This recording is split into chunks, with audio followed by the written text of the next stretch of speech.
Hey YouTube, Kevin here. How you guys doing today? Well, I guess that's it. I think we're just going to toss right into it. So, starting on Sundays, we're going to be doing a, what do you call it, the Kawasaki 102 blogs and videos, and we're going to do this every Sunday of how to do it. Today is not Sunday. Today is going to be the introduction. You guys have seen my white bike, and I just made it into green fenders. This particular bike that you're looking at in front of you is a 1999 Kawasaki KE100 with very low mileage on it, and basically it needed a spark plug and it was all taken apart. Couldn't figure out what the hell was wrong with it, blah blah blah blah blah. Anyway, I inherited it from that situation, and I have had this motor running. This bike does run, or it did run, and it became parts for other bikes since then. So I've had this bike now going on 3-4 months, and I know what you're thinking, why'd you take it apart then if it was such a great bike? Well, they did something to the bike that they should not have done.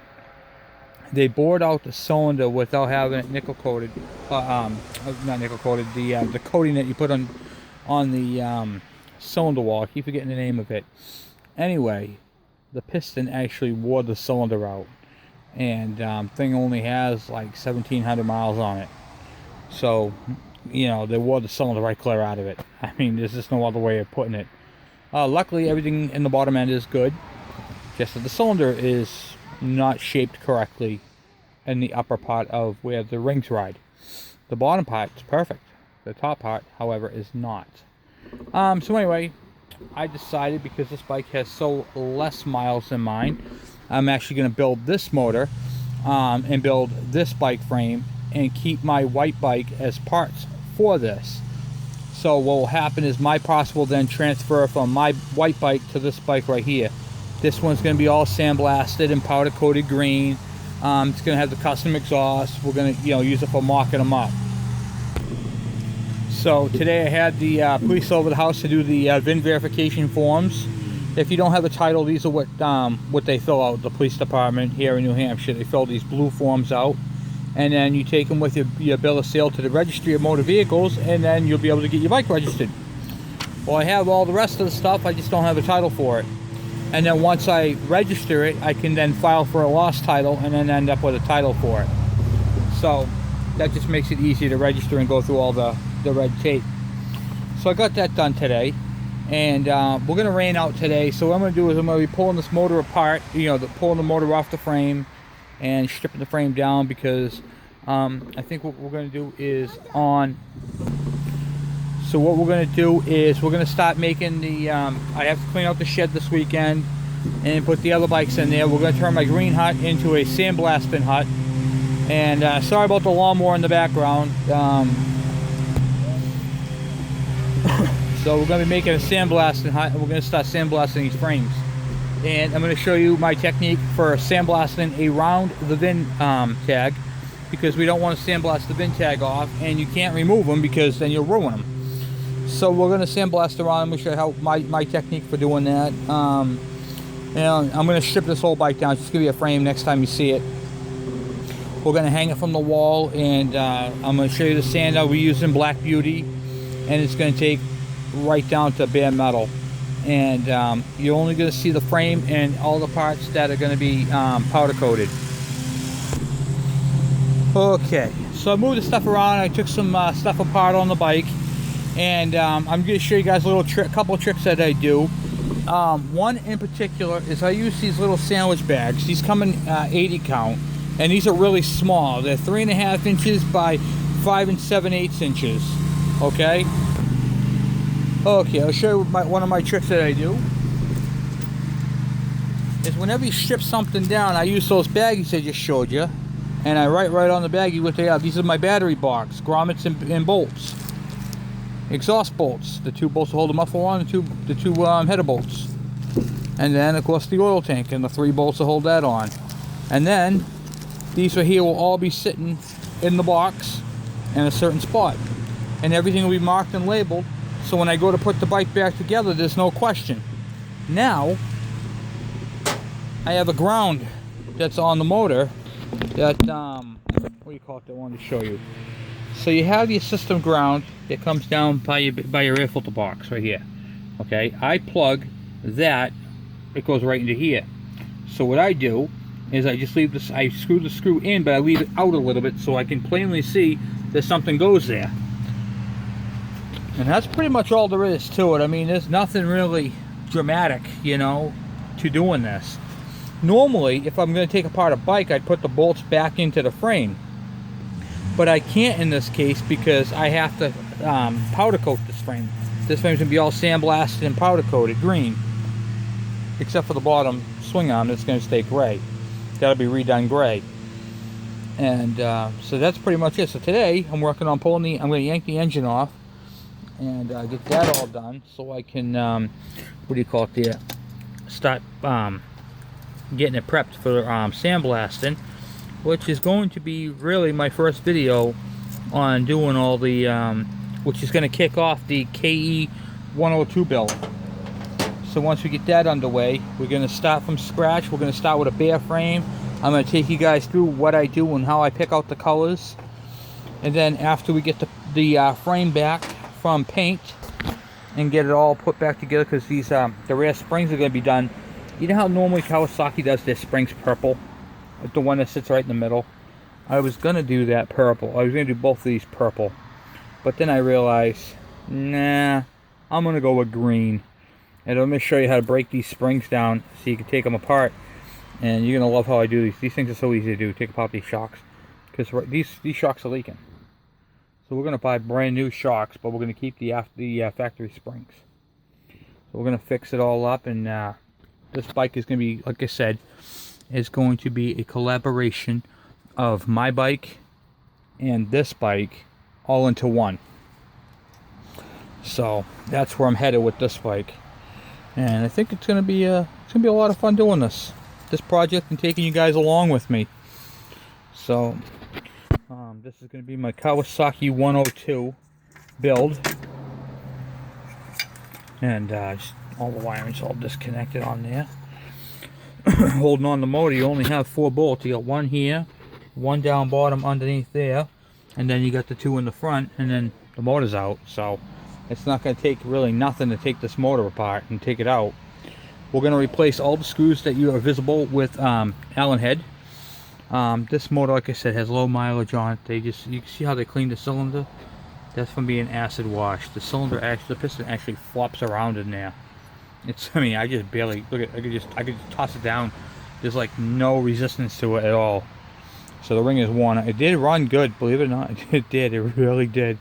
But so yeah, that's what I mean. We're gonna change all the locks out, the helmet locks, and I have all my locks and bits and pieces and parts and pieces and whatnots and what have yous and have nots and could be's and all that type of stuff is going to be in these videos. So once I start doing these videos, I'd like to get you guys input as I'm going along. I'm going to show you my tips and tricks. I'm going to show you what my plans are going to be, how it's going to look, and how beautiful this thing is. And along the way, I'm going to have many tips so you guys can build your KEs however you want them to be. But these right here, this is going to be a 15 plus horsepower bike, custom exhaust. It's going to have a lot of custom stuff. It's going to have the digital gauges with the tachometer. It's going to have a temperature sensor in it, air cool temperature sensor, so we can keep an eye on the temp. It's going to have a lot of cool stuff. I'm not sure if the one I'm getting is going to have battery voltage, but really don't matter. This is not going to be a 12 volt system. That was the one thing I decided to keep 6 volt. However, I could easily make it a 12 volt system, but I have decided against it because I really do like the 6 volt. It's a unique thing on bikes, and you know, it's kind of old school, so I kind of want to keep it old school, you know what I mean? So that's pretty much what I'm doing. So I'm just pulling apart the bike and unbolting everything, bagging it, tagging it, and bagging it, as I say. Tag it, bag it, get her done. And once it's all tagged and bagged, then I'll be able to go from there and do all that other happy stuff that I've been planning on doing to it. Plus, it also cuts down the cost of a build if you keep the electrical the same. It's also easier for diagnostics, and you also have the original wiring schematic if you need something to fall back on. You know what I mean? Which is huge, you know? Now you're not messing around with, oh my god, what did I wire? How did I wire that? Let me tell you something, you will forget. So I decided to keep it all factory, all original for the wiring, because it really doesn't have any effect on performance, and it's only running the lights. It's not running anything in particular. And the 6-volt light, I really don't ride at night anyway. So, and if I wanted to put a step-up converter on it to run a more powerful headlight, I could do that. So, but even the toolbox is going to be powder coated, which is pretty damn neat. Get that all out. It's all covered in oil. You can see all the shit that this thing's been through. You know, it's just mind-blowing why people let their bikes get to this point. Just doesn't make any sense. It's like shitting, wiping before you shit. You know what I mean?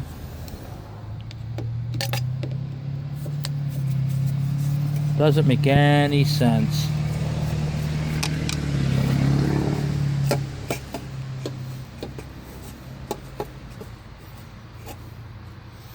Couldn't even take the clamp off. Look at that. It's all deteriorated. We'll be doing an air filter modification too. I'm going to show you guys how to open these up. Basically, see that square tube right there, the hole right where my thumb is, right there. All right, that's your air intake. How small that is. Do you see how big that horn is? You can literally open that up a little bit more, but I'm going to show you how to do that with a Dremel tool. That's going to be on a video. This piston actually just slides right the hell out with it. It's just it's craziness. This thing turns over so nice though. Really does. Really, really nice how it turns over. So, yeah, I'm pretty much just going to yank the motor off and get that clean. It's going to be washed and cleaned and all the other good happy stuff that goes along with it. We're going to put a Barnett clutch in it.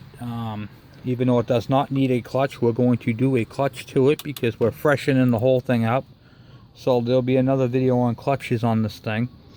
On the 1999, it'll have the Barnett clutch on it with the clutch springs. A little bit of performance there. We want to make sure that this motor can handle everything we're throwing at it. Even though it's got 1,700 miles on it, it's got 1,000. So my light's on. My battery's gonna go dead soon. 1,700 miles. So she's a baby. But we're gonna pull this out because it's gonna rain out today, and we don't want to leave a motor outside.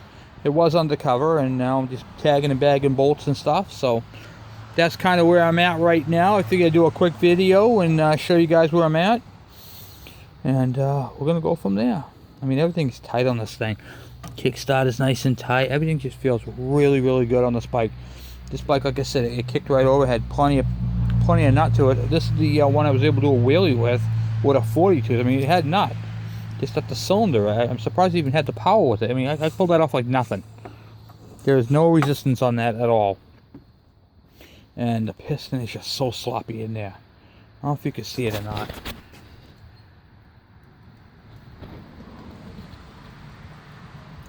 It's got some serious movement. Look at that. I can just push it right down. Kick it back up. There's like nothing to it. So, anyway. Well, as always, guys, thank you for watching. Please subscribe. If you have any questions or comments, please send them my way. And this is going to be the initial video on the KE102 build. That's how I'm going to series KE102 series, and the videos are going to be airing on Sundays, and they're going to be starting in the I was going to do them I'm going to do them every Sunday is when I'm going to do this. So I'm going to be working on these every Sunday. So there's going to be a video documentary on how I do on this. Right now I'm in the process of stripping it down. You're going to see a lot more hands-on cleaning and pressure washing and all that type of stuff. There's going to be a lot of boring videos, but there's going to be a lot of interesting, intricate videos too that you're going to want to get in on. So as always, please subscribe, please watch and share these videos. We're going to have a lot of fun with this. We're going for 15 plus horsepower, disc brakes in the front. I'm going to show you guys how to install a different front end with disc brakes, and the shocks are totally different. See, this bike right here is light duty. The front shocks, they can't handle the abuse that a dirt bike can handle. And it's just, basically, this is a 100cc scooter bike, okay, with the look of a dirt bike. And you can take it on mild, moderate off-road. It is not made for what the KX60 can do, or the KX65, which would wipe this thing right off the face of the planet. But we can make this thing have a little bit more power and functionality to be able to handle street and off-road with, you know, with a significant power increase. You know, in no way, shape, or form is this going to beat a 125. But there's nothing that says we can't give it one hell of a run for its money, right? So, and it's going to look the part. It's going to have the power. My goal is to be able to get that front wheel up and do a wheelie right across my yard. Right across my yard. So, that's my goal for this thing, is to be able to have the power to get the front wheel up and to be able to handle trails and go from moderate to heavy, you know, off-road. So we got the frame for it. We have the rear suspension. It needs to be beefed up a little bit, but we're going to. And we're going to be using, I might even do some aftermarket shocks with the little expansion tank. Yeah, I think we're going to change out the shocks. We're not even going to use those style shocks. We're going to use some nice aftermarket ones to complement our front end. So we're going to beef the suspension on this thing. So that's the plan. So anyway, thank you guys for watching. Please subscribe, please share, and comment as well. I enjoy the comments, and I really appreciate them. So this is not just for me, this is for you guys too. So thanks for watching.